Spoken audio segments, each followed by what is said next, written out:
Welcome to WITCC Awakening Radio and TV Discussion Forum. I am Dr. Rabbi-Cohen Shalomim HaLahawi, your host, and this is my wife Shomer HaLahawi. Today we're going to actually be premiering the second part of our new TV online broadcasting premiere. The discussion is going to be the state of the African American community. I want to welcome our new guest, Brother Justin Andrews and Brother Kaylee Michael. Brother Justin Andrews, can you please give us a brief introduction and a background about yourself? Greetings, everyone. Thank you for having me, Rabbi. My name is Justin Andrews. I was born and raised in Youngstown, Ohio. My parents raised me in a holiness church. So the church had big visions and big dreams that were realized, and they were able to open up a private academy. I was educated in parochial education, college prep. I went on to study at Ohio University. I did not complete my studies in the degree, but got a real world education there. And I decided to go on to pursue music, which is one of my passions. And so I went to sing with the gospel recording choir on a national recording label, traveled the country, got to see and experience a lot, learned a lot.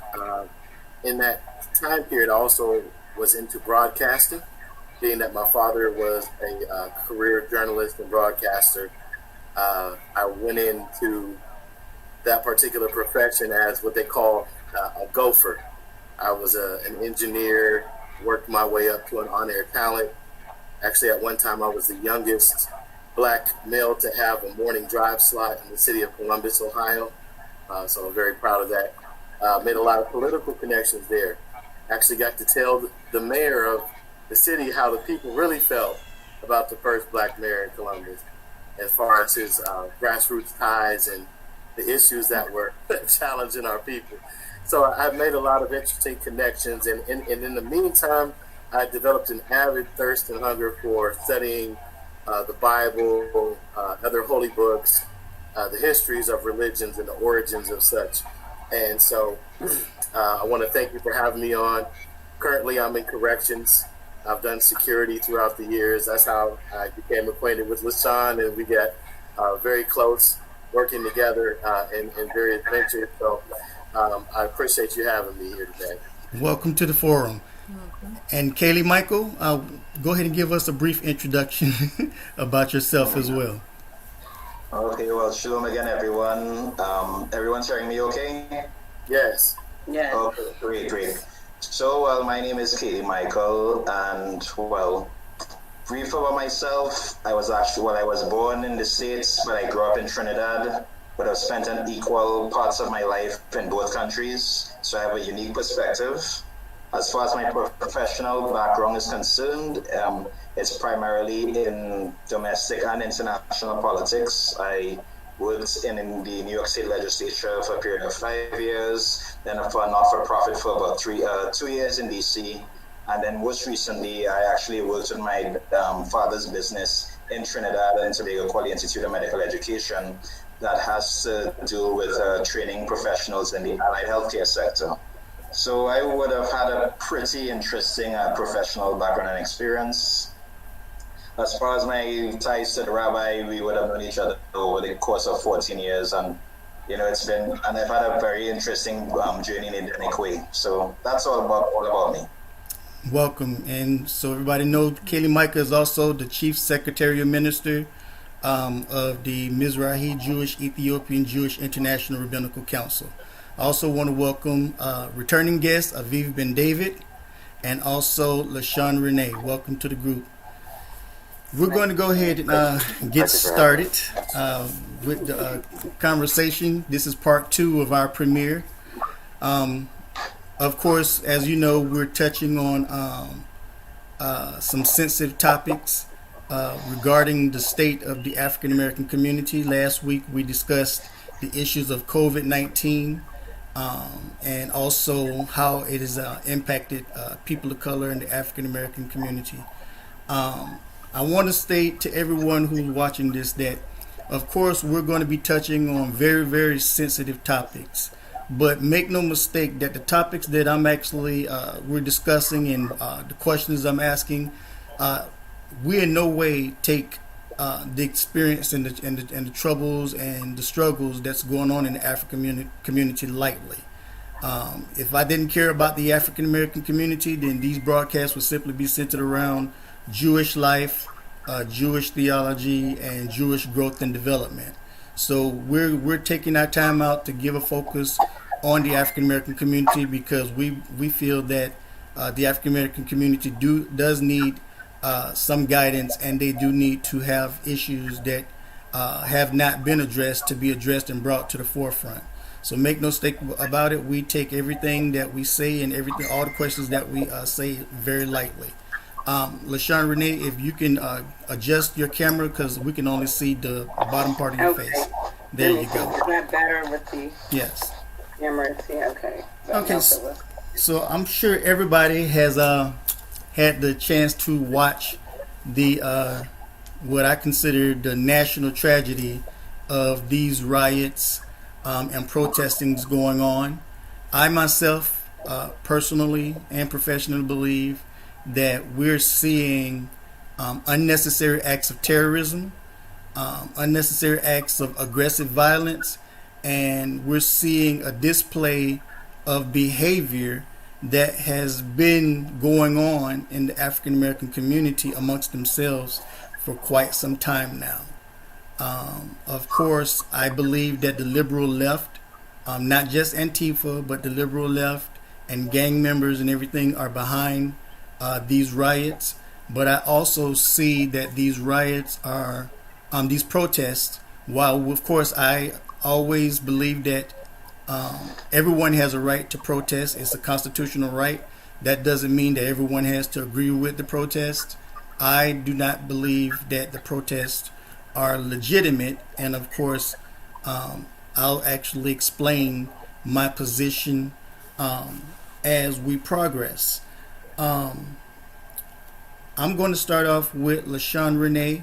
Lashawn Raney, do you think that there is systemic racism and that there is police brutality going on in the United States in targeting African Americans, as well as there being systemic injustice in the judicial system that would warrant the current protest? And before you start, Mr. Andrew, your camera is off. Can you please turn your camera back on? Okay, go ahead. Okay. To answer the question, I believe that it is. Just based on, the years of what we have seen in regards to police brutality. I mean, I understand that, there are other people that are also, that have been affected in regards to other nationalities, races, whether it be Caucasian. But for whatever reason, it seems like the African American community are targeted more. And I strongly believe that the reason why they're targeted more is because of the ongoing brutality that this country has afflicted upon them for over 400 years and counting. So, we've seen it, many of, from prior years, like, for instance, like, I think during the night, May 31st just marked the 99th anniversary of the Tulsa, Oklahoma riot bombing, actually, Black Wall Street. So, you had which was a group of African Americans that were very successful business owners that had taken an initiative to say, hey, if we're not going to be treated correctly, we're not going to be treated fairly, what we're going to do is we're going to take the initiative to go and establish ourselves elsewhere to try to attempt to build an economic infrastructure. And what happened was that though they were attacked, they were brutalized, they were murdered. 20 seconds. Go ahead. I'll just say you have 20 seconds. Go ahead. Okay. So, when you look at the history of the ongoing, and then, case in point with what took place, and we had the I believe Rose Hill Massacre, and then also the Detroit riots. I mean, everything that, it kind of speaks for itself, that the system, has a perpetuated hate towards people of color. So kind of like, darn if you do, darn if you don't. You wanted us to, it was whites only, colors only here. When we wanted to integrate, you didn't want us to integrate. So then we wanted to segregate, you came and you destroyed. Okay. So, Absolutely. Thank you for sharing. Aviv, would you like to respond to what Sister Renee has said? Well, yes, I would. I'll just counteract it. I can't say that it's just systemic racism. I won't just say that the police are the boogeyman. And we know that the African American community, we grew up with all types of superstitions and folklores and myths that we gravitate. Step on a crack, you break your mama's back. If a cricket jumped through your window and landed in a penny loafer, just all this type of superstition, and we make ourselves to be victims while never acknowledging the other part. And this is coming from somebody who grew up amongst the other part. So I've seen it daily. I live with it, daily. Okay. So I can't really just say that the system is systematically out to get us. The man is out to get us. As I've grown older, I can't. My viewpoints cannot squarely place the blame on a system, a whole entire race, or parts and segments of that race until I first start look within and take accountability for my own actions, accept my own realities for realities, and look myself in the mirror and try to build forward, try to evolve to become a greater man for my family, my seeds. And that's just pretty much how I really feel on it. I know it's very controversial, but I've been this way for a while, so I don't just throw my hat, kufi or whatever you may say, in the ring every time a black person is killed, and we're just going to overlook the 16-year-old boy that got shot to death yesterday. 10 seconds. In North Little Rock. No riot over there. So it sounds, and this is like the fallacy of it all. They throw up in your face that, well, black on black crime don't exist, or they give this example of, well, we're not talking about black on black crime. You have to bring that into the equation, and until that is there, I just won't throw my hat in the ring to say that there's systemic racism when I know there's facts. I've read the court files, the data, excuse me for speaking so long, that reads otherwise. Thank you. Appreciate it. Brother Andrew.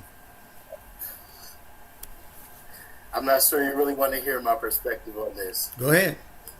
That's what we're here for.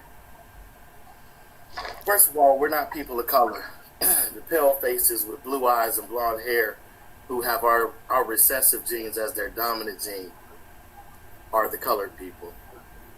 They took on the title white in 1697, and the problem with our people is not really knowing real history. Police are slave patrols. There's never going to be a symbiotic relationship or peaceful relationship between so-called people of color and the police. They were specifically put in place to defend property owners who were white against people like us moving into their neighborhoods or taking what they thought was theirs after they took it from us first. I work in corrections. There's definitely systemic racism. I work with 80% racists. And I don't care if they watch this broadcast. I don't care if I lose my job tomorrow. That's how much I hate the negativity of the criminal justice system, where the system is run by criminals who use your faith and its symbols to demonize the people of God. And, sorry, I wrote down some things while you were all speaking because I wanted to touch on them. The evidence of systemic racism is the Intricatera. It's a papal bull. It goes back in about the 15th century. Under the Intricatera, he came up with a doctrine called discovery, another doctrine called dum diversus. I won't go into those at this moment because we're on a time frame and I'm trying to be respectful. But history is our proof of systemic racism. And that racism was specifically brought to the New World. And the New World was sanctioned by the church as their territories 20 as seconds. they discover it from indigenous people. And I'll go in a little bit about my background when I get to speak again, as far as knowledge of indigenous people, because I am not an African American. I'm an indigenous person of the North American continent. But I appreciate you, and thank you, brothers. Appreciate it. Kaylee Michael. Okay, well, my answer, I think everybody actually has a valid point. I've listened to everyone's viewpoints. And I would think to an extent, yes, this system is not designed primarily for the success of quote-unquote African American people. But I think it gets worse because there's contempt, because the black male specifically has basically relinquished his leadership role, which is why I take a very dim view of, I guess, a lot of these liberal welfare policies, which is basically this emasculated the black male. I remember I was having this discussion with a family member of mine, and he said, yeah, there are no leaders. And I mean, he's a strong black man, and he raised a very strong, responsible black son with a family, and who's living a very productive life. He's of African descent. But I think that is really at the crux of what ails the African American community, is that a lot of people, I find a lot of these men are very, for lack of a better term, they're very effeminate. And I think that's basically the foundation, as what the rabbi would have taught, is that the man is basically the foundation of the family. Whatever people, I'm sorry not to go off on too many tangents, but whatever feminism says, which I think is a very demonic thing, I will go on record of saying that I'll probably lose a lot of friends, but basically that is basically why you find that the man is not at the head of the home, and you find there's no respect, you know. I mean, and to a certain extent, I understand why black men don't present themselves in a way to be respected, which is what leads to a lot of contempt from other communities. Because I think that is why there's actually hostility, I would say. Hopefully I'm clear towards the African American.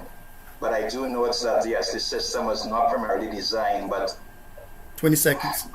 Right, not primarily designed, but basically the African American community is basically self-sabotaging itself to a lot of extent. So it's a very complicated answer. I hope I'm not sounding too incoherent, but it's a lot of different facets to it. So that's my viewpoint.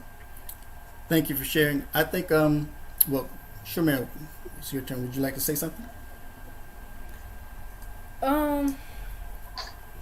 Well, as far as I don't think it's systematic. I mean, I do think that there are racists out there. I do think that there are bigots out there. I think that there are a lot of wicked people that mean no good to any race, even their own, because when you have a certain amount, or if you have any amount of hatred in your heart, there is no possible way that you can care for anyone other than yourself.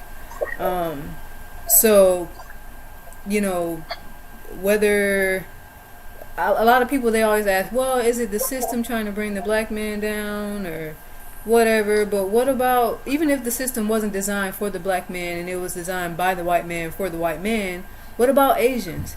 You know, what about islanders? What about people that aren't, you know, ethnically white or whatever? Like, you don't see them, you know, saying, oh, well, the man's trying to keep me down, I can't do it.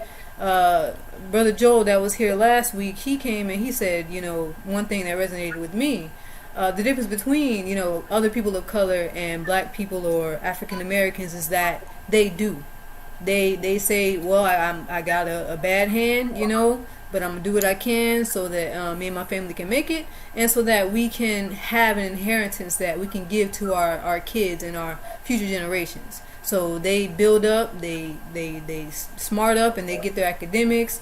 They encourage, their kids to grow and to be a part of, what they're building, so that they can flourish. And I think the difference, between those people and the black people in a white system, so to speak, is that they try and they do, instead of complain and bicker and blame it on somebody else.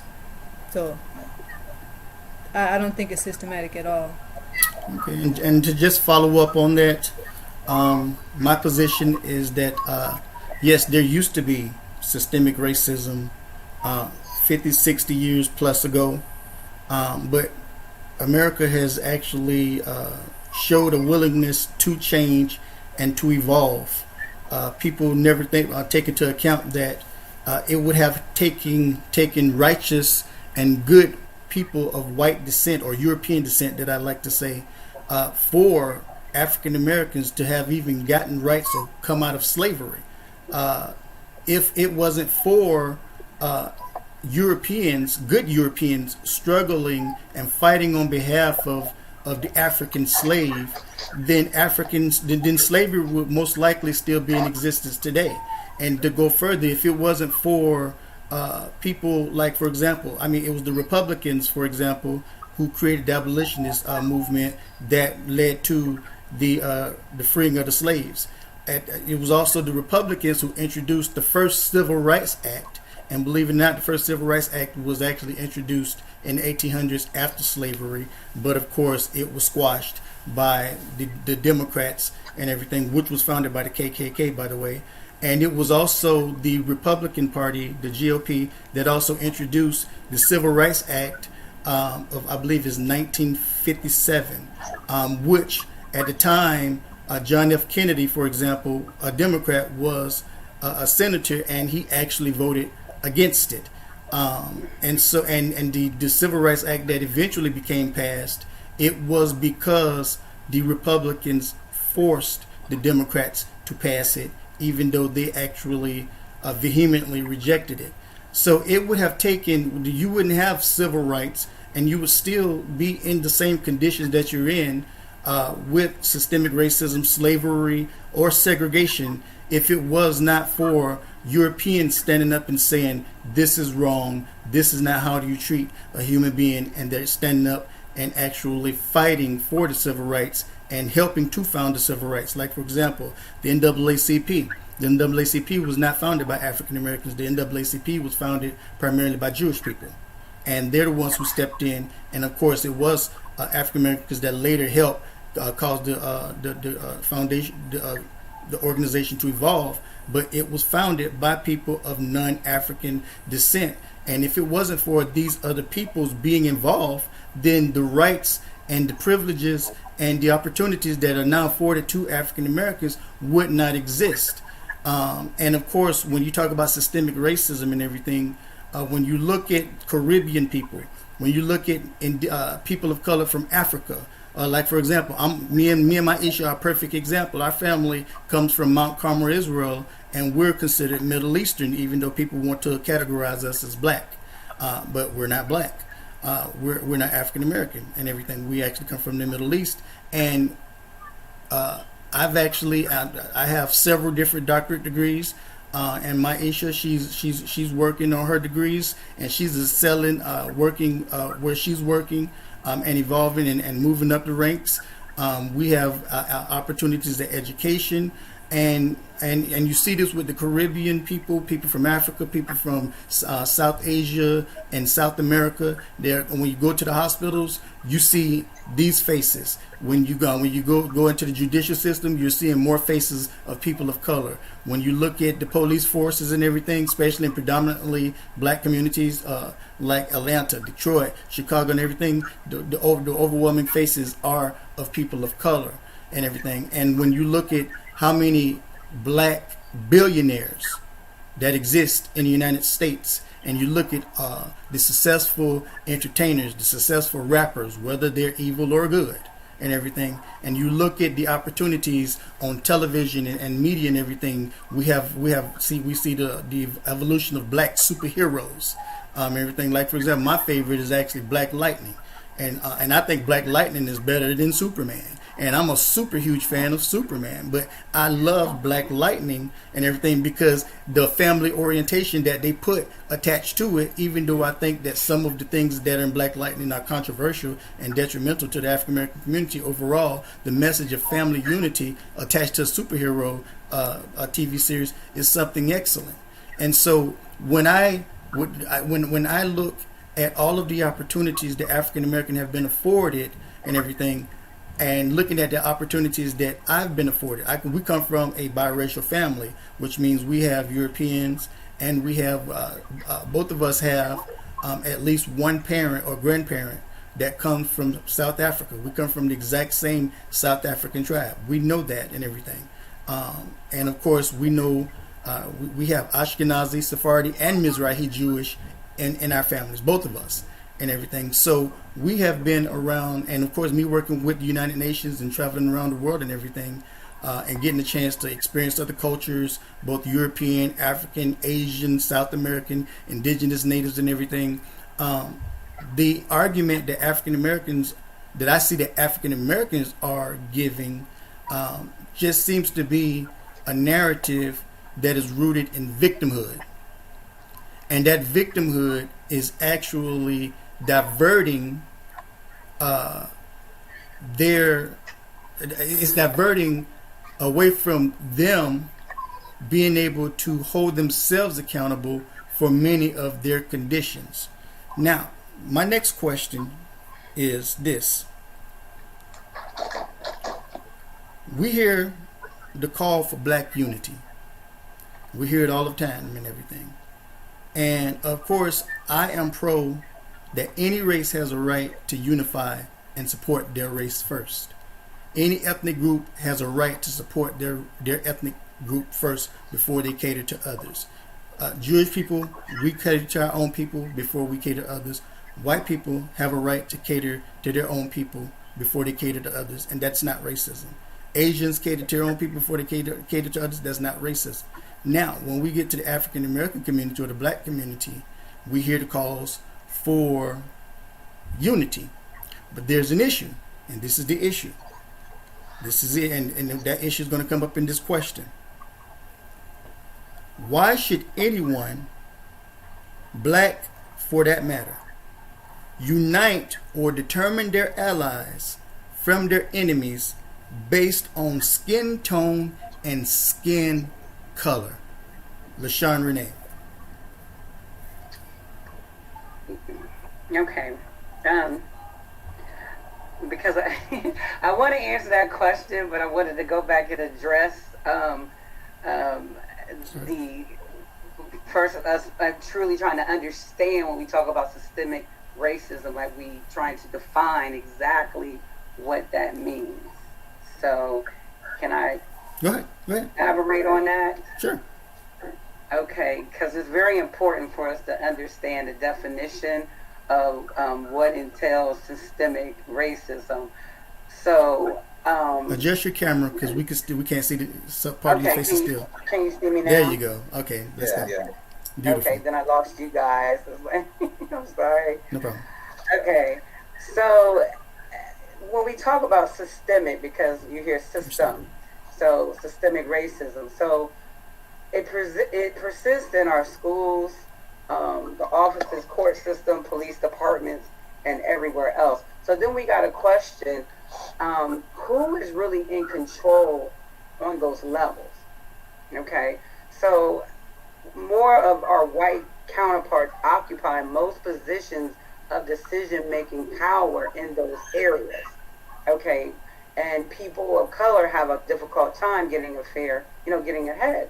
So that's what makes it systemic, because of the people who are in control of those areas. Who controls all of the wealth? We don't control the wealth in the United States in regards to, those that are, in the areas to approve loans. And I mean, there's very few of us to do so. according to like one study, white families hold 90% of the national wealth. Latino families hold 2.3%, and black families hold 2.6%. So not only that, the Great Recession hit minority families, during the time particularly hard, and the wealth gap, has increased. So for every $100, 100 white families earn an income, black families earn only $57.30. And these are stats, okay, that many of us, you'll find most of this information listed with the Department of Economic and Financial Affairs, you see. So I have to go by the stats that are there in regards to the wealth, the employment, education. Can I interject myself for a second? I want to ask you something. Last week we spoke about the educational aspect of this topic and everything. And one of the things I pointed out is, I don't believe it's racism or systemic racism that is actually causing the disproportionate amounts of illiteracy amongst African Americans. Once again, they've done documentaries, and of course I've seen it with my own eyes, and what I've done, and the statistics and everything that has been documented about African American student behavior. When you, like, for example, and I like to, and one thing about it is I don't look at national statistics, and the reason why is because national statistics are both erroneous and they're diluted simply because United States of America is not one country. Most people don't realize that legally speaking, United States is 50 countries. A state is by definition a country. That's why you have the state of Israel, you have the state of Ghana, and all of these things here. And the biggest error that a lot of people keep doing is like comparing how things go in Florida with African American experience as opposed to how things go in Michigan or Illinois. Each state operates as a country that is completely separate from the other states, and that includes the prison system and everything. Even if you wanted to talk about the incarceration rates and everything, you can't use national averages simply because if you're going to use national averages, then you need to talk about only the statistics in federal prison. You can't use national averages with state prison because state prison is only is run by the government of that particular state, or we can actually literally say legally country and everything. So how the system operates in one state cannot be used as an argument to how people are treated in another state simply because they're separate governments. And so this is the whole thing about peeling back the layers, because all of this is complex and everything. But to give an example, here in Atlanta, Georgia and everything, African American children, as I pointed out, Lithonia is known for all of its schools having children with behavioral problems and everything. That's a fact and everything. It doesn't matter what the quality of education, because everybody has the exact same education in the United States. That's a fact. They have the exact same opportunities. What is going, unless you could quote statistics, facts and everything. What I'm quoting is facts. Everyone has the exact same education opportunities. They study the exact same subjects. If you can show where one school teaches one subject that another school is denied, when it comes to math, when it comes to sociology, when it comes to health education and all of these things, then we can discuss those things. But everybody has the same subject, access to the same subjects. What the problem is that a lot of African American children have behavior problems, and those behavior problems actually are standing in the way from them being able to actually study and everything. When you look at the fights, when you look at the violence and everything that occurs daily in African American schools, and then not on top of that, we're supposed to be talking about the marijuana thing. Marijuana is playing a major role in the growth and development of African American children. Not only are African American children starting to smoke weed between the ages of 10 and 11. You start smoking weed at the age of 10 and 11, you are not going to academically succeed whatsoever and everything. And I'm going to actually, during this broadcast, I'm going to quote the medical statistics based off of my experience as a healthcare provider.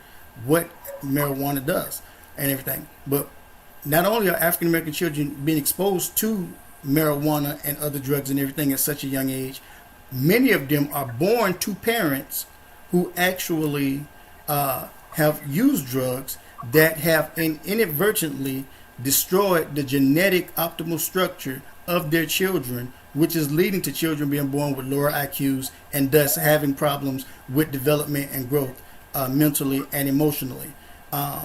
So when you look at the complex behavior patterns of African Americans, and we could just use that example and everything, when you look at the behavior patterns that African Americans are doing to themselves, that is playing a major role in why African Americans are not excelling in academics, which means they're not going to get higher paid jobs and they're not going to fill these other positions. But at the same time, the same positions that African Americans are not filling, those Caribbean people, those people from the Middle East, those people from Africa and everything are actually filling in those gaps, and they are being paid fair wages in comparison to Europeans. I'm gonna throw the ball back to your court, Renee, since I did interject myself. Go ahead. No, that's fine. But when we talk about, so in regards to the education system, not to undermine, in regards to subject matter, what is afforded to everyone we know in regards to math and, just the overall curriculum. But, we have to look at, again, in regards to, not saying all, but how some of, the children may be, quote unquote, misunderstood. I've volunteered as a substitute teacher during the earlier part of my children's life. So yes, I do have, so to say, experience in early childhood development. So, I worked with other teachers that, if, say, little Susie decided she wanted to scream at the top of her lungs in the class, it was overlooked. But if, say, Jamal screamed, then he was being quickly, escorted out of the room, and then possibly either being, if not detention, or being, put to a corner. And I've seen that over and over again, just by way of my, my own experience. So, then when you look at, in regards to preschool, at least what we would consider a supposed to be a racism-free zone, because that's what school is supposed to be. You consider that while black children constitute 18% of preschoolers nationwide, they make up nearly 50% of suspensions. And that's, you have to look at it. It's like, what can a preschooler do that is so serious that he has to be suspended? Can I say something to that? I just want to interject. You have preschoolers, 4 years old, having sex and being caught penetrating each other. You have preschoolers that Where are do they actually. learn that from? Oh, that's a fact. I'll look up preschool. Where do they learn that from? They learn that from their irresponsible parents. They learn that from and everything. All of this and that's going back. That's watching them while both of their parents are working and neither are in the home. Well, that's the parents' fault, because ultimately the growth and development of the child lies with the ultimate. But that's part of the systemic racism. Careful. The rules is do not interrupt and everything. I'm going to get to you and give you your time and everything. You will get your shine time. Trust me. Ultimately every behavior pattern of any child, white, black, Asian, whatsoever, is going to fall on the responsibility of the parents. If a woman decides she wants to follow the feminist movement and want to become a corporate woman and work a full-time job instead of be at home and find a work-at-home job and take care of her children, she's irresponsible as far as I'm concerned and everything. You can't. The society is not responsible for raising other people's children. Society teachers are not supposed to be the primary source of education and everything. That's another issue that I have with and everything. When you're talking about the behavioral patterns of any child and everything, it's going to go back to their parents. When you see the numerous and the thousands and thousands of videos of, like, for example, what's the video with the little boy who's actually like about 3 or 4 years old, he's in a diaper, he's holding a alcohol bottle, and he's saying, I'm the daddy, you the mama, and he's literally acting out the thuggish behavior of his parents, and his parents are the ones who are filming it. And then you look at the little girls who are out there twerking with their mom and everything, and you see all of these things here and everything, and you see that you see the drug behavior of the parents and everything, and you wonder why the children are actually engaging in drug behavior. And if the parents are not engaging in drug behavior, and if the parents are supposed to be decent and their children are out doing destructive things and they don't know about it, once again, it's not society's fault, it's the parents' fault and everything. So the behavior that you see amongst African Americans and the destructive behavior you see in both society as well as in schools and everything, you have to go back and look at how they're parenting. And then when you factor in the fact that that most black children are being raised up in single parent homes, and they're being born illegitimate children in and of itself because they're being born out of wedlock and everything. And then you can figure the spiritual consequences and everything. Nobody, African Americans don't ever like for you to start to talk about the spiritual consequences of their behavior, because once you get to spiritual consequences of their behavior, that means they have to actually self-evaluate and they actually have to be judged. When you look at the spiritual consequences for their behavior, then ultimately it's going to lead to the results that you're seeing, not only with with failing in school, not only with taking on lower wage jobs, but also we end up being incarcerated in higher numbers because they commit disproportionate amount of crimes and everything, which is why they're disproportionately incarcerated, but also why they're ending up with these confrontations with law enforcement, and some, I mean, like insignificant handful end up being shot where they're unarmed. Brother Aviv, what are your take on it? I don't even think, honestly, that black people don't believe that stuff. We say things, the black American community, we say things, but we don't even believe that stuff. We are the same people that say all skin folks ain't your kin folks. Popular saying. We say things, but even in ourselves, like our heart of hearts, our true core, we don't believe that stuff. No. I know brother Jay, he was speaking about in his intro how he came from parochial schools and everything of that sort. I remember that I was in parochial schools myself all the way up to like 4th grade. The minute I stepped foot in the public school district, it was like a literal jungle. Coming from my viewpoint and the background that I came from. Right. I wouldn't even put my children in public school. Absolutely not. Go ahead. Man, after 2 years in the public school, I was like flunking out. I actually had to transfer from the fine arts and magnet school. I was labeled bad, despite my obvious other records of showing my gifts, my talents, my expected early graduation rates. None of that applied in this district. And this stigma that carries upon you. Now, I'm not going to sit here and act like as if I'm some angel. I was quite mischievous. I'm not going to just sit there. But there was also this stigma placed upon us from the minute. It was called our personal record.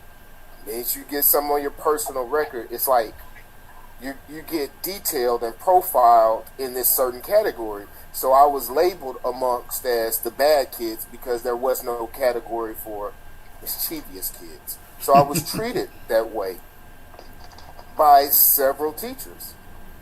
Some I will give credit to, white and black, solid teachers. Hispanic, solid teachers to this day.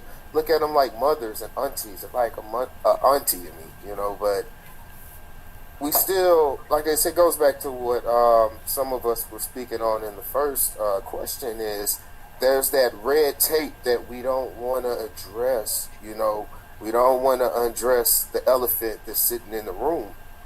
Vigorously, we all see it. It's like right there, but we got to speak amongst our own. Don't let worry move on.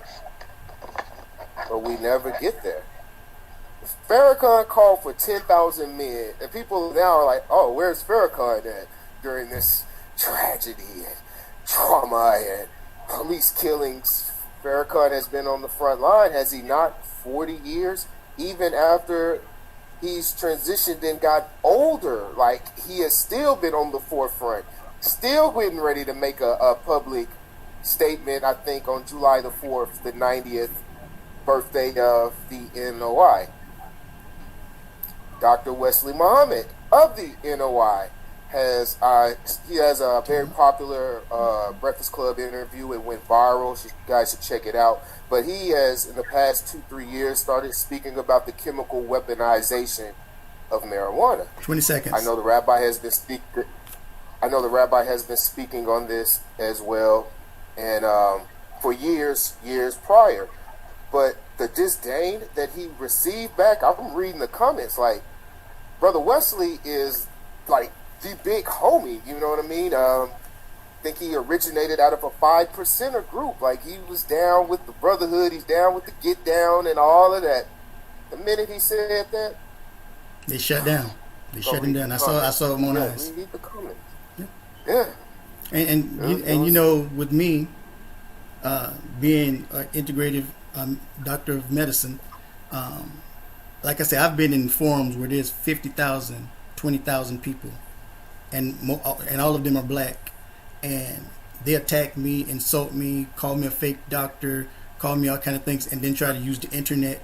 And then they supposedly hate white people, but then they go and quote white doctors to try to discredit me when I talk about marijuana, when I talk about the effects of marijuana that it has on the human physiological system. Like, for example, marijuana is touted to be safe. Marijuana is not safe and everything. And of course I'm getting ahead of myself and everything, but I'm just going to go to say it. THC was studied in 1930s by U.S. scientists as the tested to see if it can be used as a biological weapon of mass destruction against the population and everything, especially when it comes to anti-government activities, protesters and everything. This was studied in the 1930s. The first time they used THC as a biological weapon was on the hippie movement, when they were actually starting off as what? Anti-war protesters and all of these things here. And if you notice, that's when you start to see the STD outbreak, and you start seeing all of a sudden the beginning of the drug culture and everything. Yeah. And THC, what people don't realize is THC actually is a neurotoxin, and it actually destroys the genetic structure and the RNA structure of human beings. When men, black or white or any race, smokes or use marijuana, whether they consume it or smoke it, the THC actually destroys the genetic structure of the male sperm. Once that genetic structure has been damaged, if that male goes and then reproduces and everything, his genetic progeny is going to be of inferior stock with lower IQ, and that's where the behavior problem is going to come from. It's going to increase learning disabilities and all of these other things. And not only that, what people don't realize is once you consume THC and it destroys your genetic structure and you pass it on, you can pass it on to your children and your children's children for up to 500 years. So we're talking about people who are using THC starting back in the 60s and the 70s, who are going to have great grandchildren 300 or 400 years from now that's either going to be on the lower bottom of society or they're going to be back in slavery, simply because of that one act and that behavior. This is what they don't want you to know in regards to the effects of marijuana, and that's why they're trying to legalize it, because legalizing it will then give them a right to simply commit genetic genocide legally and everything, because now they have everybody hooked. So what happens is once they actually poison the hippie movement produced what we call Generation X. We call Generation X with the children born in the 80s. They were the ones born to the hippies and the baby boomers who actually consume THC. They're now the drug babies. They're the ones that's now you're seeing all of a sudden increase in STDs. You're seeing an outrageous increase of genocide and black on black violence. And then all of a sudden these particular children, the drug babies, then become parents, and they actually grow up. And who did they produce? The millennials. The term millennial, nobody needs to actually even define that, because we see the behavior of millennials. Most of them have behavior problems. They have severe emotional problems. They actually, the moral decay amongst millennials is off the roof and everything. The sexuality is out of control. And not only that, when you think about genetic toxicity and everything, notice all of a sudden the explosion of children being born with sexual confusion, homosexuals, lesbians, pedophiles, transgender, and all of these things here. Look at when this stuff started exploding. It started exploding after biological weapon of mass destruction known as THC was placed on the community, because 50 years ago, you didn't have all these homosexuals and lesbians being born. Yes, you did have some being born, but not at the outrageous explosion being born. So, and that is the main thing, which I think is the underlying root of all modern black problems and everything that they're going through. Now, going back to the educational thing, and then of course I'm gonna come to you, Brother Andrews. I wouldn't put my children in a public school, and I'm gonna say this: I would only do it is if I was in a predominantly Asian or white community, and it was a predominantly white or Asian community. A lot of people won't like that, but that's my position, because like I said, the African American schools and everything, when you look at the ratings and, you know, funding of a school and accreditation of a school and a district is based off of the ratings and everything. They take the overall academic percentages of each student, and of course they get their percentages. Okay, so if and keep in mind, we have intelligent African American students. We know we have intelligent. We have some African American students that are coming out smarter than Einstein and everything. But these students are becoming victim in their public district and their state to the rampant low academic rates of their African American peers. Like, for example, you have a school of 1,500 students, African American, and 10 of them are Ivy League rated students, right? And the rest are between C and D level students when you look at the overall average. When you put that in a district and everything, those 10 students that are Ivy League worthy are actually going to be denied academic opportunities to help them excel, because they're going to be included in the overall rating of the school or the school district or the state and everything. And that overall rating is going to determine whether they'll be able to choose whatever college they want to go to, or whether they'll be limited to the state that they live in. Which, if you're limited to the state that you're living in, that means you don't have that many options. I'll give you a perfect example. Georgia, Clayton County actually went for a period of so many years, starting around 2003, 2002, where they lost their accreditation because of the poor black academic performance. And everybody knows about the scandal of why that so many black kids failed in Georgia, that the state, that the administrators and the teachers started lying and increasing their grades and everything. And of course, they did a sting and they all ended up arrested. That scandal came from this lack of accreditation. So you had children going to schools that were not accredited in Clayton County and everything. Those students that were smart, that were going to these schools, cannot go to any government-funded accredited school outside of their state, which means that they have been robbed because of the behavior patterns of the other students that they actually have to study amongst. And so I'm like, absolutely not going to rob my children. They go through a state-funded cyber academy and everything. They have their voucher and everything, where they go through a cyber academy that's funded by the school district and everything, and they have quality education that we can also control and have our input as well as parents, like we should and everything. So you have to look at the good children and the innocent children that are being victimized by the other children and the behavior of African American community, just like you have innocent people in the African American community who are good people, productive people, who fall victim to the stereotypes that have been placed upon the African American community because of the rampant destructive behavior of other communities. Now, remember, the question was, and this is what I want to get back to, because I think we got a little thrown off, which is fine, because everything everybody said is good. The question is, why should anyone black for that matter, unite and determine allies from enemies based on skin tone and skin color? Or should we determine allies and enemies based on skin tone and skin color, meaning that white people, we see white people, they're the enemy, and black people, because we're the same skin tone, we should stick together and everything. Brother Andrews, the floor is yours. Okay. When you first posed the question, I won't lie, and I apologize for earlier. I wasn't trying to be disciplined. I just I enjoy these type of conversations. Right. Absolutely. Let me just say this, okay?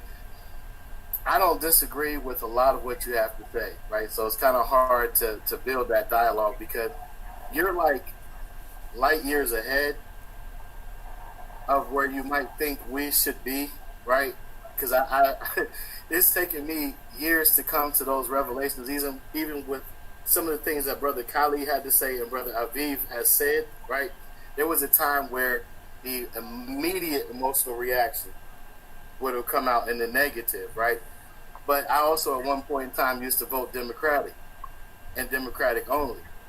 And when you were talking about the Republican Party, I'm going to get to the answer. I apologize if you allow me. Oh, go ahead.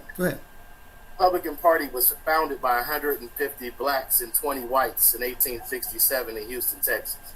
So that's the only reason why those bills passed. Now, as far as liberation, I have to give credit to John Brown. And that's what I've been praying for spiritually, is that John Brown rises up all over this country.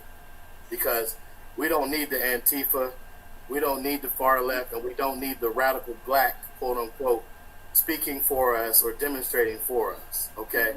And I will say, as far as public school education, you're absolutely right. I've been trying to convince others around me that is their downfall. I mean, if they did the research on the history of the education department in the United States, and they understood who funded it, who founded it, and who still controls it, they would never let those people teach their children. Right. But to your current question, we should not choose our allies based on complexion, skin tone, or ethnicity. I was just speaking to a friend of mine earlier, and I was explaining to him the complication of quote-unquote black folks or African Americans when we talk about relationships with one another. Number one, if I was to go by my family history, I would never deal with a black from New York that is from New York. I transplanted, not immigrated, because they're more than likely of Iroquois blood. And the Iroquois sold us out to the Portuguese and the Dutch. Now, if I wanted to hold grudges, I wouldn't acknowledge that the Ashkenazim and the Sephardim that's in my ancestry. I would totally say, it's those leftist Jews that started this and started that. But I realize not all of them can be categorized that way. Right. So it takes some people a little time to come to the revelation of what's real and what's not real. So I don't disagree with you, brother. I think the way you deliver it sometimes, you kind of throw a left hook and a right hook following up, and it's a little tough to recover from that first one. You know what I mean? And I mean, yeah, the truth hurts, man. Truth hurts. No matter how foreign it may sound at first. So, yeah, I don't disagree with where you're coming from. I would rephrase the other phrase of racism as far as systemic. I would call it white supremacy, because I think that white folks even convinced African Americans that they were superior. And I think the advantage that you all have is the diversity of your experiences, travels, and education, that they are held at a disadvantage. And so they haven't caught up with your level of maturity. You know, they haven't caught up with your level of true machismo and masculinity, as opposed to flexing on their woman. Talk to that white man like that. That's challenging you. Talk to that man who has control over whatever it is, your finance, and be respectful, but still be a man about it. Say, hey, man, you shorted me. This is what we talked about and agreed upon, and I'm not threatening you with violence, but hey, I will get a lawyer, or I'll learn myself, and I'll take you to court. You know, because that's where I'm at. You know, and a lot of people don't understand in our community the private versus the public. I'm learning now. I'm not going to act like I mastered it, but I learned very quickly, as Lashawn Raney will tell you. So I'm applying what I learned, and I'm hoping to be able to influence. I won't say teach just yet, but influence others to make corrections and understanding what's real and what's not. And I'll pass it back on to you. Okay, appreciate it. Thank you for those comments. Brother Kaylee Michael. Well, to the question, I would definitely say the saying that all skin folk is not kin folk is just true. That's just a truism. I've experienced it myself, especially living in the Caribbean. I mean, I've met a lot of people with my skin tone that don't have the interests of people of my complexion at heart. I mean, if anything, they have the interests of, other groups that they put above people of African descent in the Caribbean. Because the experiences there is different. So that'll just be a quick example where you should not necessarily ally a wrong skin tone, but rather wrong interests, and somebody has to really ally wrong ideas. I mean, some of my greatest allies would have been people of European descent. I would admit that, because you ally a wrong certain idea, or you're working towards something. That could be the same in marriage too. I know I have a family member who married someone of European descent, but they're basically soulmates. Skin tone really doesn't come into that. I mean, he really picked well. So, they have a very stable family. I would have alluded to that earlier. So all skin folk is not necessarily kin folk. I mean, I've seen too many examples where everybody's not necessarily my brother, even though they may look like me. So just to answer the question. Thank you. Would you like to make a comment? Oh yeah, no, I agree. I think that we should make our allies and enemies, based off of what we witness through people's character. That's just plain and simple. Some people, they're raised with a certain sense of morality. As humans, we all make mistakes and we learn from them. And there are some people that have no moral compass, so whatever they do is either the fault of someone else in their own belief, or it's just because they don't care. And when people show you those colors, they show you the fruits of their seeds. That's what you should look at when you make your allies, and plan out who your enemies are, so that when you bring your allies together, we can all band together and work to effectively dismantle that enemy and bring down the cause that they're trying to inflict upon the people. Absolutely. And just to interject, one of the things that a lot of people don't realize is that, and remember, I have worked with the United Nations and UN intergovernmental organizations for a very long time. And so I understand international law and proper definitions and everything. For one, African American is a pseudo term. It does not legally exist. That's why African Americans have civil rights, not human rights, like Palestinians and Ghanaians and Zimbabweans. The term black also is a pseudo term, because I was raised in school that my skin complexion is brown, my hair is black and everything, and I've met black people from Africa. They're so black they almost look blue and everything. And so what I believe is that the title that's been placed upon African Americans who don't know their roots and that don't know their history is actually designed to create the stereotype that people of color who use these terms are inherently ignorant, because to other people it's like you don't even know your own crayon colors. You don't even, and everything. And where is there a yellow race? Is there a green race? Is there a blue race? Is there white race? And there's no such thing as a white race, because if you compare the typical European, they're not crayon color white and everything. And they come in many colors and everything. Yeah, I watch WWE wrestling, and sometimes we'll laugh and be like, man, he looks completely like a colored man compared to the other white man, but it's two Europeans in the ring wrestling, but one has way more darker complexion than the other one, who may be a little bit more toward the pale complexion and everything. And so they are actually colored. If you actually think about it, they come in many colors just like everybody else and everything. And not only that, in genetics, race is not determined by your skin color. Race is determined by your blood type and your genetics.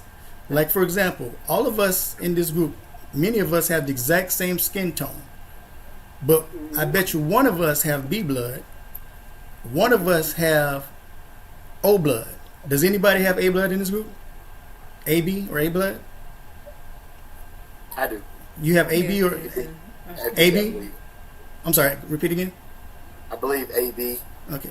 And I actually assumed that you were AB blood when I actually first met you and saw your face and everything. I assumed because I understand genetics and everything.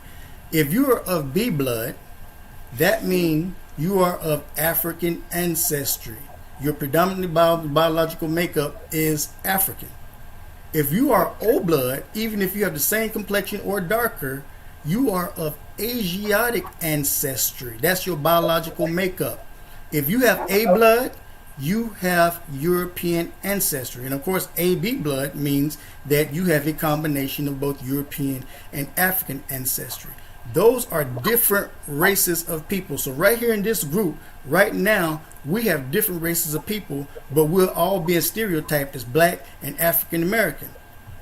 That is how you actually end up with confusion, not getting the help that you need, and being denied certain rights that you should have, like human rights and everything. Whenever United Nations talk about human rights and everything, they always focus on people who legally exist, because legally black and African Americans cannot get human rights, because that does not define you to a nation, and it does not define you to ethnicity, nor does it define you to a tribe, because black people in America are not an ethnicity, they're not one ethnicity, and they're not one tribe. They're a mixture of ethnicities and tribes who happen to not know their ancestry. Now, all it takes now, and of course everybody knows up until, unfortunately, last year, February, I was working with DNA tribes and everything to help people, African Americans, find out their ancestry, because I'm always about connecting people back to their roots so that they know the truth as opposed to what they want to assign them and everything. Like, for example, in medicine, we do genetic medicine, and we customize your dietary therapy, and we customize the medicines that we actually give you based off of your genetic DNA test and everything. So say you have a person who's from the black community, so I have to say it, that says, well, I'm Hebrew Israelite, I'm a seed of Abraham, right?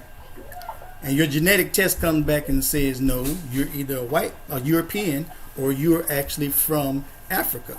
I cannot treat them in the same manner that I'm going to treat an ethnic Jew like myself, or an Ashkenazi or Sephardi, or somebody who's a seed of Abraham, including how I would treat an Arab, because their genetic makeup says that they're otherwise and everything.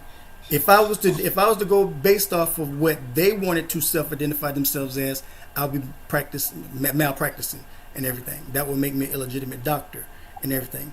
So, knowing who you are, genetic testing and everything, DNA tests, I always tell people, if you want to actually start to feel the power of fulfillment and that deep inner void that I know many African Americans feel, but they can't describe it, they can't define it, they can't understand what that deep void and that longing is, I guarantee you, because I've seen it even with brothers right here in this forum. I seen it with my own wife and everything. What happened when they found out their genetic results and everything, and all of a sudden, boom, this light comes on from within, and it brings out this sense of fulfillment. And once you really start to understand, you go back and start to study what your results are and find out about the people, find out about the diets, and be like, oh, wait a minute, that explains why I like this kind of music. That explains why I like this kind of food. This explains why I act the way I act. And all of a sudden, you just see that excitement and everything. Kaylee Michael is a perfect example and everything. Because, I created a Middle Eastern panel also to help people determine whether they're Jewish or not. And it was also to help see if black Hebrew Israelites were who they say they were.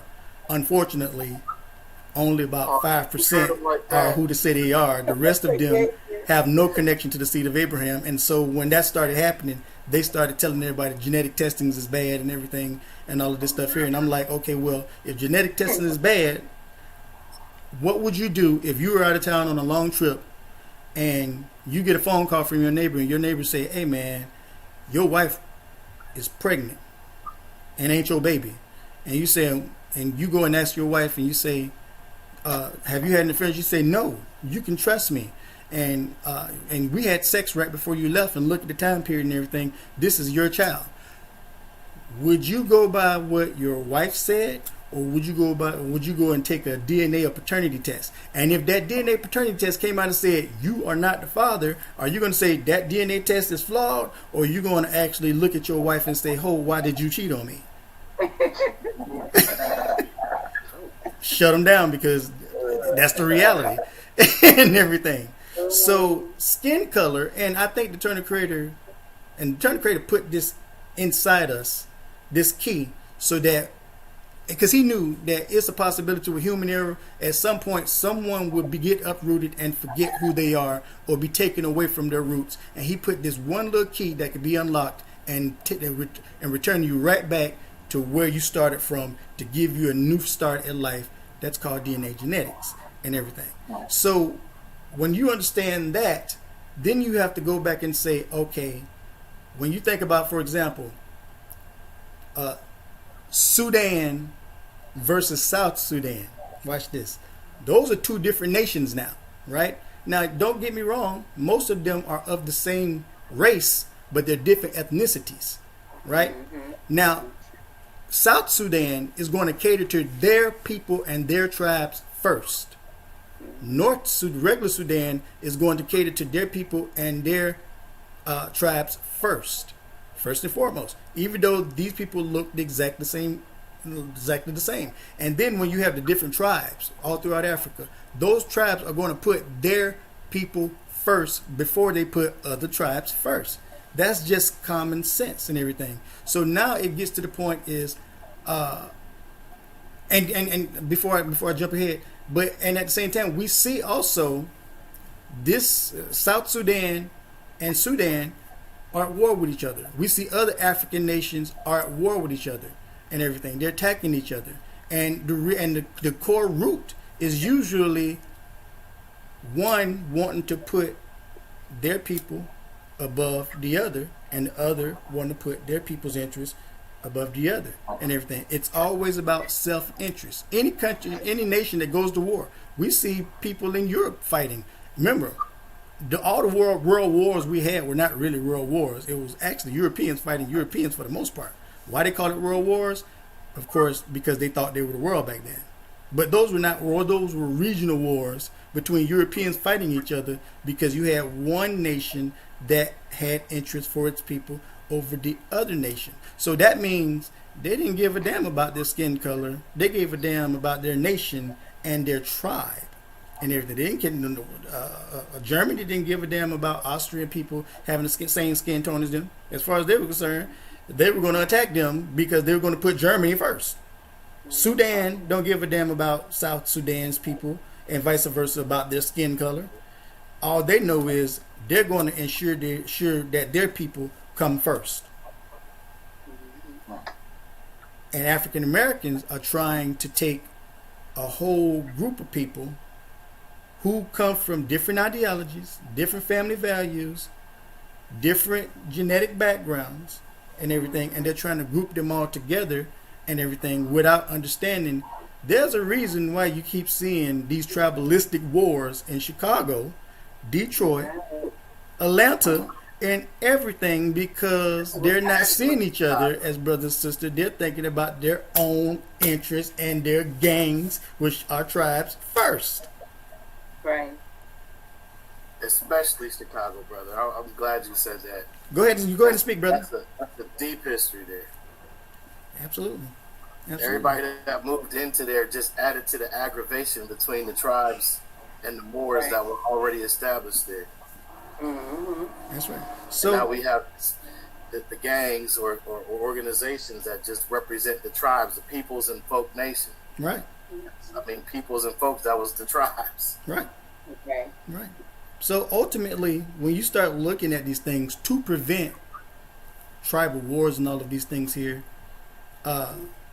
people should be determining their allies, especially when you look at people who are in need and everything. Like, for example, the group that they call African Americans, they do need some type of leadership, and they need some type of voice to help them get on track and everything.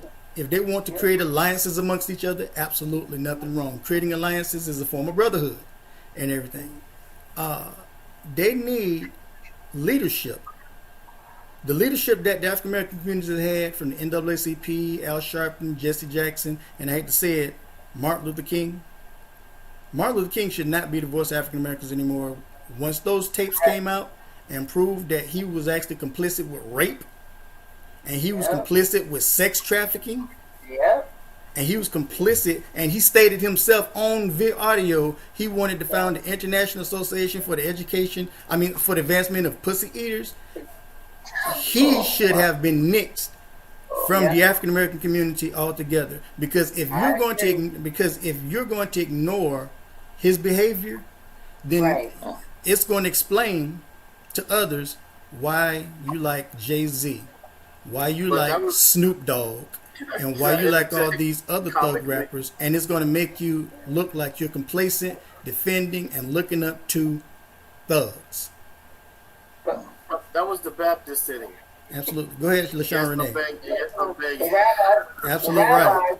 That was the Baptist sitting. I'm Lashawn Raney, and then Aviv David. I'm gonna get you after Lashawn. Go ahead. Donald Trump want to grab him by the pee. Right. They Baptist. Free will. Why don't want to? President Trump want to grab him by the pee. Go ahead, Aviv. Go ahead, Aviv. Add context to when Trump made that statement. Okay, yeah. Let's add some context. Let's add some detail. Yeah, he said it.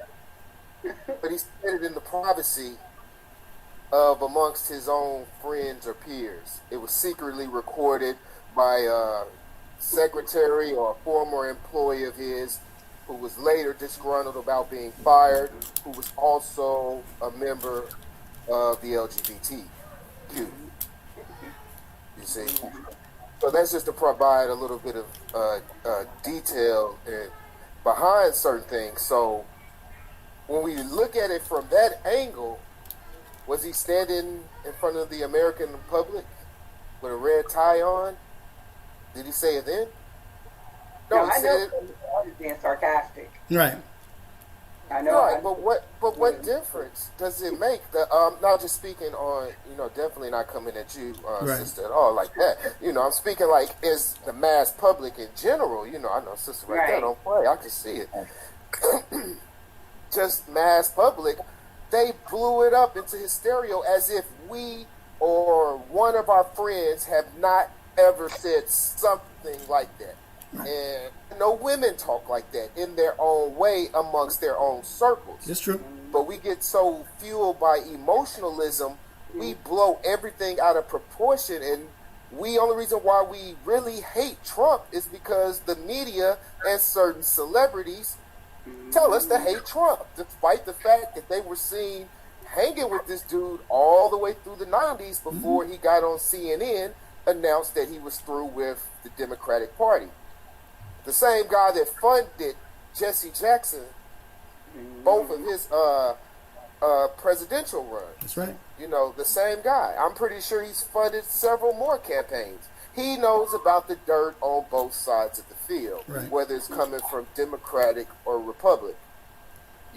So a lot of stuff the mass public, we just engineered or programmed to think a certain way and just kind of go with the trend.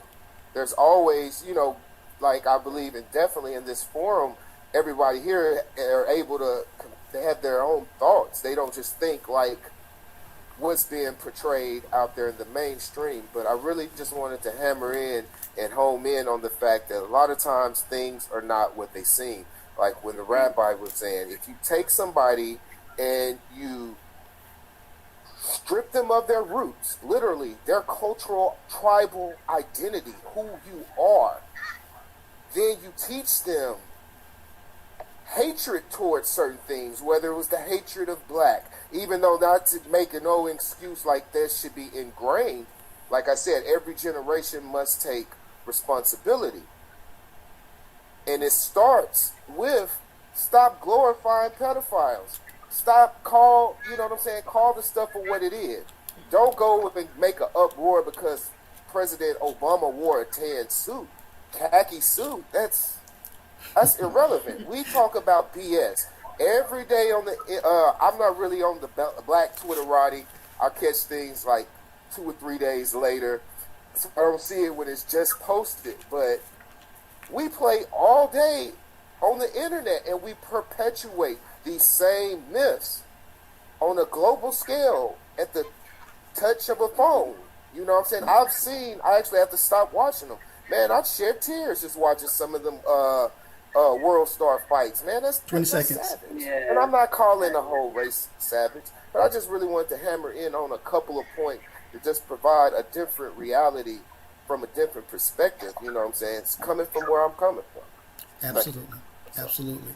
And I wanted to interject something, and of course everybody knows at the Mizrahi Ethiopian Jewish International Rabbinical Council, we're strict about followers not exposing other people's personal lives, unless that person, of course, exposes it themselves or trying to dig into people's personal lives.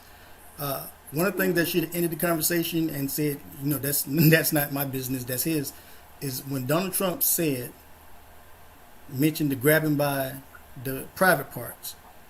What people keep forgetting, one thing that he says, and they like it. Which means that he was doing this to women who were consenting to it. Once that was said, that becomes a private matter, conversation over, leave that alone, because that is something between him and the women who were consenting to him doing it. If it was women who were actually not being consenting and were being assaulted, that's a whole different story and everything. And so once he said, and they like it, that's the end of the conversation and everything. And there hasn't been a woman came forth with credibility that has said, he grabbed me by my private parts and I didn't approve of it, except for this one woman with this lame story that she asked him, that he asked her, can you try on some clothes for my wife?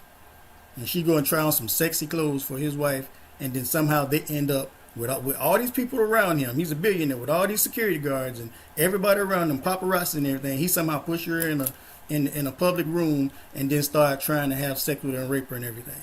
I don't believe in that one bit. I think it's garbage, and of course it's been discredited numerous times by both the left and the right. Okay, so we're going to wrap up. This is the last question, and we're going to be wrapping up. We're going to do 1.5 minutes each on this one. The protests.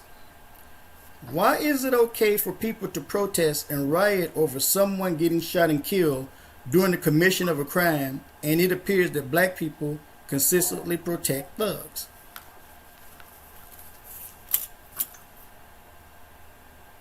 Don't all speak at once. Andrew. First of all, let's go with the narrative, right? The brother hasn't been shown evidentially as having committed a crime. The owner of the store said he used a $20 bill to pay. The clerk would normally have tested the $20 bill before the customer took the merchandise and left the store. So there's something wrong with that story. Secondly, a person who commits a crime of that nature doesn't sit outside in their SUV after committing the crime for 15 to 20 minutes. So I'll leave that there. Protest is a tough subject because, see, I'm a constitutionalist. I'm a person that believes in those words, and even though I know that most black people are not party to that agreement or contract,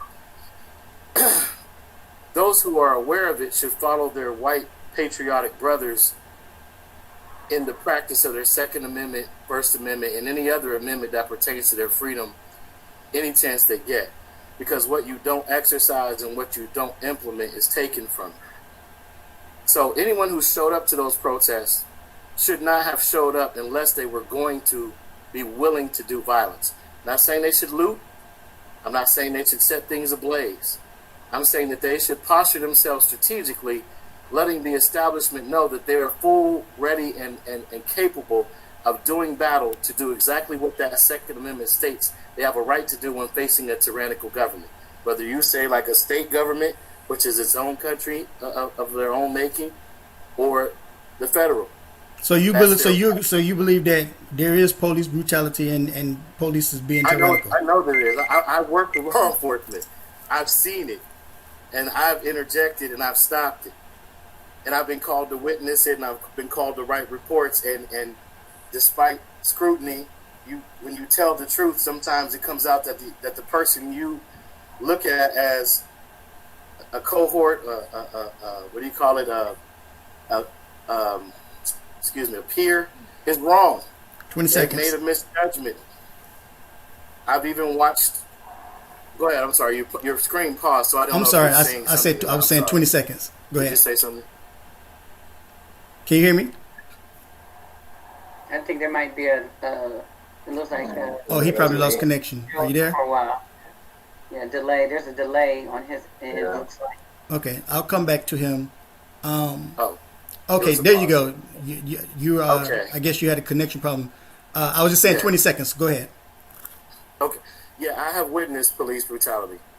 I have a younger brother who was a victim of it in Philadelphia. Philadelphia doesn't shock me. Philadelphia should have happened 10 years ago. They just let 15 officers or 13 officers go for racial misconduct and racial tweets, as well as actions and complaints that existed for years. In your view, what constitutes police brutality? Excessive use of force, or even the use of force in instances where force is not required. Such as a person talking back to you, a person responding to you, no matter what their tone is. If a police officer curses at you, that's an assault. But they will take that same statute or same application of law under color of law, and if you curse at them, they'll say that you committed assault. Okay. You don't even know you committed assault. What about if you had a weapon or a knife? Should they have the right to shoot you? If you're attempting to attack them within a certain distance, absolutely. Okay, what about if they attack you just with their fists? If they attack you with your fist and try to fight you for no reason, you trying to arrest them and they fight you. Oh, you meet equal force with equal force. So if somebody decided that they're going to punch a cop and attack with just their hands, that means they're unarmed. That doesn't mean they're unarmed, but we're going to assume we're just going to play it's unarmed. Should they shoot you? No, they should meet equal force with equal force, and if they have another officer present, then they have more than enough force to subdue an assailant. Okay, and my response to that is, if you come to my house right now and you try to attack me, I'm gonna shoot you and kill you. Understand your ground, and under being a citizen who shouldn't have to be assaulted and everything, I'm going to kill you whether you're armed or not and everything, because these are weapons of mass. These are deadly weapons, whether people want to say it or not and everything. We've seen people get knocked out and killed. We've seen people being killed because they were kicked in the head and everything. So you don't have to have a weapon to still be considered a threat to life and everything.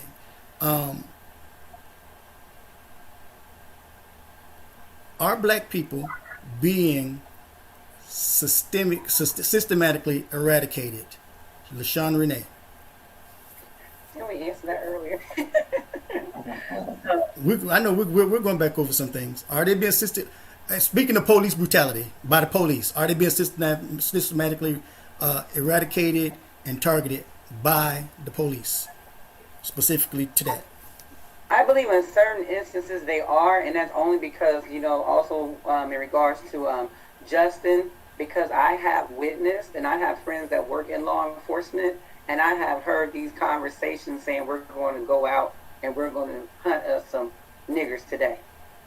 And I don't doubt there's going to be some bad apples. You do, that is true and everything. Yes. So that makes me fearful, because understand, I have 2 black men as sons and 2 grandsons. So when I hear these type of things, it's like, we talk about the moral compass, like the sister was saying earlier when we addressed should we assume our lives based upon skin color and so forth like that. I don't believe in that. I wanted to make sure, I answered that question as well, because I don't believe in, just assuming, establishing allies just because it's a black person.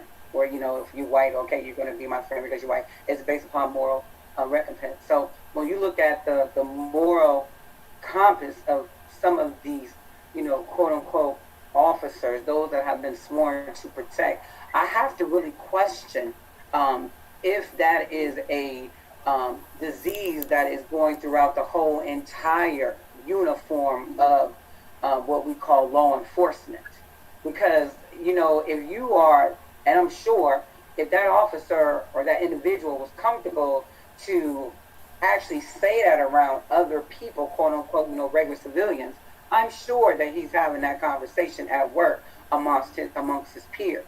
And then we also have to question, those peers, they also have a responsibility to address it, because their silence also results in, additional perpetuated hate towards a group of people if they don't open their mouths and say anything. I want to ask this question. And you'll see where I'm going with this. How do you feel about, of course, we see certain black women that you see twerking on the internet, walking around in scantily clad clothes and everything. No, watch this. How do you feel about white people and the rest of the world saying all black women, or stereotyping black women as simply as being hoes as a whole, collectively? Is that just? Yeah, it's really disgusting for one, and it's very disheartening, because you're stereotyping a group of people based on, the few, ignorant, because that's ignorant. Right. And you can't classify them. So watch this. You can't use double standard. You have to use that same standard when you're talking about the police and the system. You can't use the few. You can't use the few to convict the many. That's hypocrisy. Let me further. And what I'm saying is, this officer, if these officers, and they're amongst, and Justin, this, if they're amongst. Wait. Hold on. Go ahead. No, you can go ahead, because No, I'm not going to cut you fully off. I just want to say. Go ahead, say it, go ahead. And it can be researched. I don't want you to believe me. I don't want you to take my word for it. The police were started as the slave patrols, and initially they did not even want to do the work.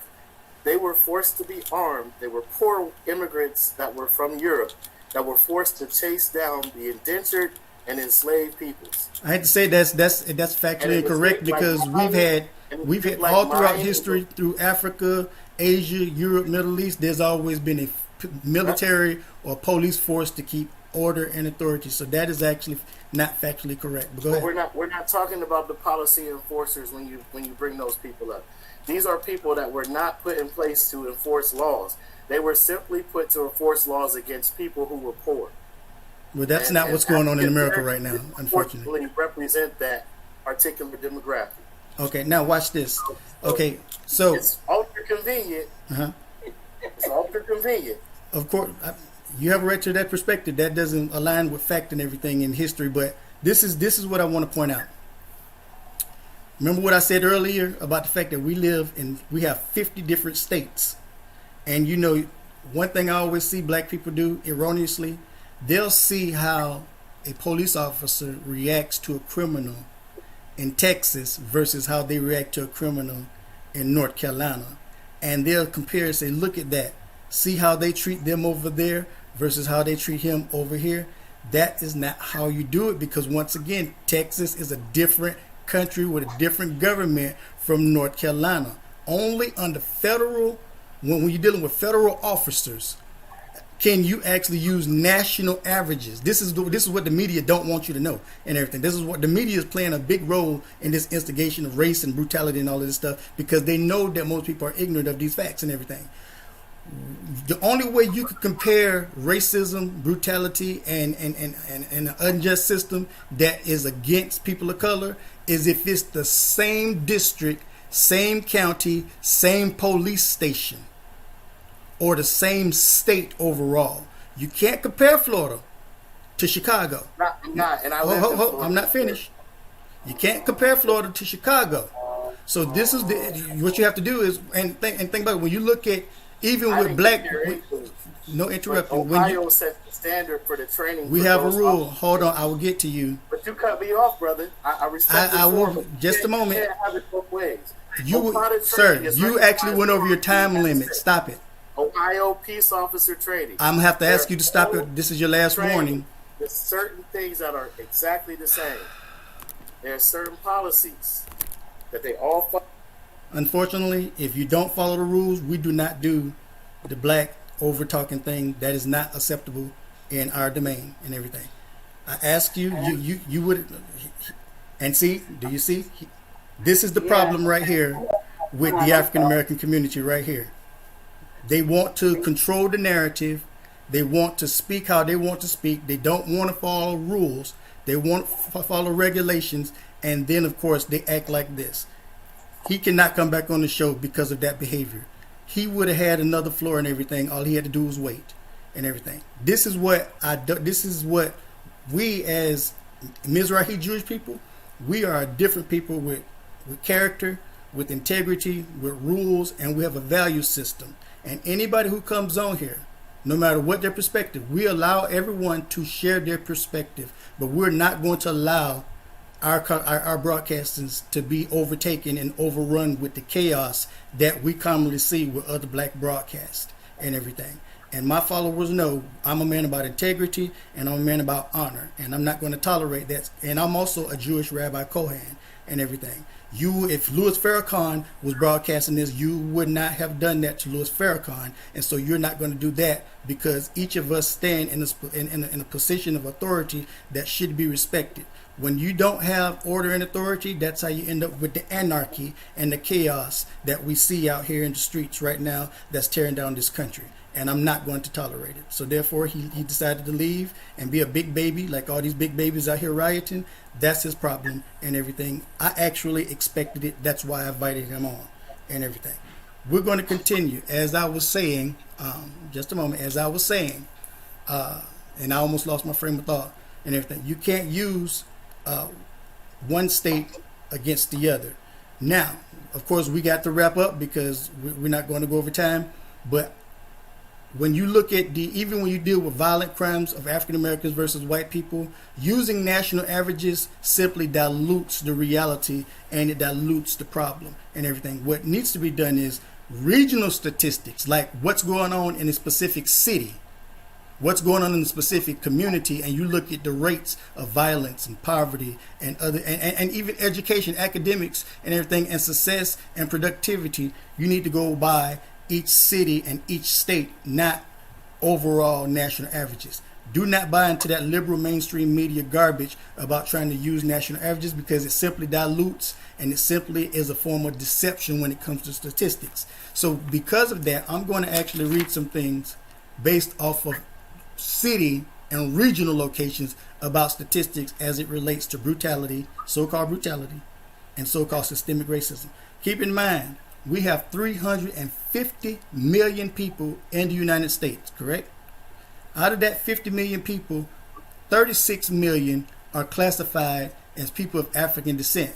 Now, out of that 36 million, there's a huge percentage that are not of African American community. They're including the Caribbeans, they're including the Africans, South Americans, and Asians and everything that they're including in this statistic and everything. But still, that is 36 million people. Now, watch this. In the book War on Cops, How the New Attack on Law and Order Makes Everyone Less Safe. Watch this. In Chicago, black people commit 76% of all homicides, despite composing 35% of the city's population. Blacks also accounted for 78% of all juvenile arrests. Whites, who comprise 26% of the city's population, committed 4% of its homicides and 3.5% of its juvenile arrests. Hispanics, who comprise 30% of the city's population, committed only 19% of its homicides and 18% of its juvenile arrests. Another eye-opening fact from this research is that only 26% of murder cases in Chicago are solved. So that's one problem. Dealing with the city. Who's the problem? Who's committing most of the crime disproportionately? African Americans. That's a fact. This statistic on Los Angeles. Blacks are 10% of the population in Los Angeles, but commit 42% of its robberies and 34% of its felonies. And they're only 10% of the population. Whites make up 29% of its city's population and commit 5% of its robberies and 13% of its felonies. You see the difference in the statistic versus trying to say it's 70% white people nationally and 14 or 13% blacks and everything. It dilutes it and everything. But when you start getting regionally and you start dealing with the local population, things change dramatically and everything. Now watch this. In New York City, blacks committed 75% of all shootings, 70% of all robberies, 66% of all violent crimes, despite only composing 23% of the population. Do I need to bring up Atlanta?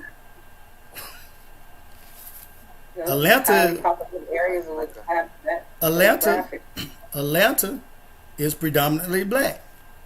And so, of course, there's going to be predominantly black crime.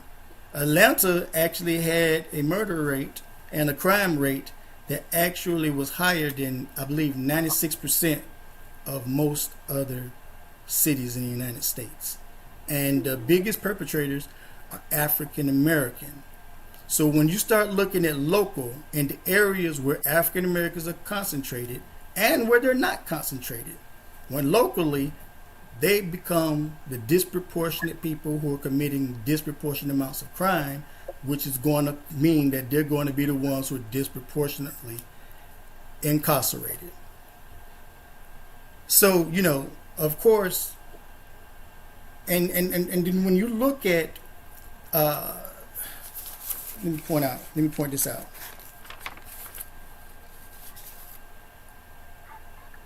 Last year, I believe, 992 people were shot and killed by law enforcement. 992 people. Okay, if it was 2,000 people, we're talking about 350 million people, and all we got, and not only that, there were 10 million arrests. 10 million arrests in the United States. And out of that 10 million arrests, only 1,000 people get shot and killed, whether it was justified or not. That doesn't mean that the people are insignificant. That is not a reflection of anything on the police force, nor is it a reflection on racism in the United States. You cannot use something that's 0.16%. That means it's not even a fraction of 1% to determine the behavior of the rest of this country and everything. Most European white people and everything, and many African Americans and everything don't have race relation problems. We're being forced by a media who's feeding a false narrative of police brutality, a false narrative of extermination. You want to know what an extermination is? Go look at how the nations in Africa, when they get in civil war or nations fight against each other, they go and wipe out the other population. Look, Rwanda is an extermination. What's going on in America with only a few thousand people shot and killed by police, and the majority of it is justified? You want to know how many black people got shot and got unarmed black people that got shot and killed out of those 1,000 people? 9. That's a fact. 9. And we're going to tear down the nation about injustice, about targeting the African American community, about and convict the whole nation and everything over 9 people getting shot? Now, don't get me wrong. What happened to George Floyd was wrong. But I'm not finna sit up here and go flip out over George Floyd being killed and everything, because I support the officers being arrested and charged. I don't support George Floyd, because George Floyd is textbook definition of a thug. If you look at his background, armed robbery, assault, he was a meth addict and everything. Oh, we're wrapping up, dear. Everybody, this is my conclusion. Yeah, but we can't do that. We can't demonize the man being killed because that's what that sounds like. I'm wrapping up. I'm wrapping up. I can't do that. He was a meth addict. He had meth and fentanyl in his system when he died. I personally believe that if he did not have the meth in his system, that even though he was wrongfully had the neck and everything, I don't believe he would die. That doesn't change the fact that I believe the police officers should be arrested and charged because they were negligent in their duties. But I do not support George Floyd. Everybody else has a right to support George Floyd, but one thing is, my policy is I do not support anyone who is a criminal or has a textbook definition of what I consider as a thug, which is why I don't support the protests, because the numbers and the statistics about cops shooting and targeting African Americans is erroneous. It is the liberal media that is pumping these lies and everything. There is no extermination. When you look at the reports and everything, if anybody is the face of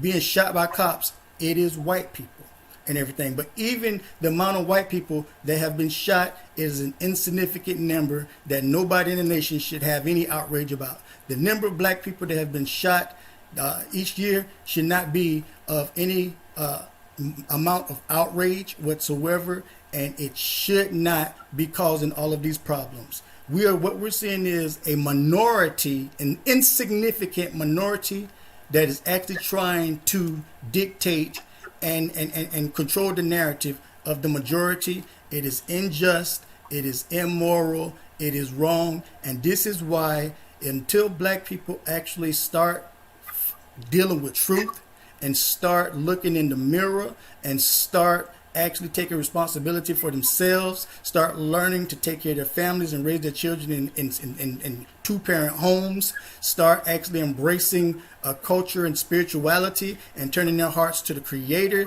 And as far as from a Jewish perspective, I believe until they actually embrace the spirit of the Torah, as Gentiles, we believe Gentiles should embrace, until they embrace at least the principles and the values and the spirits of the Torah, then 50 years from now, we're going to be having the same conversation and nothing's going to change from them.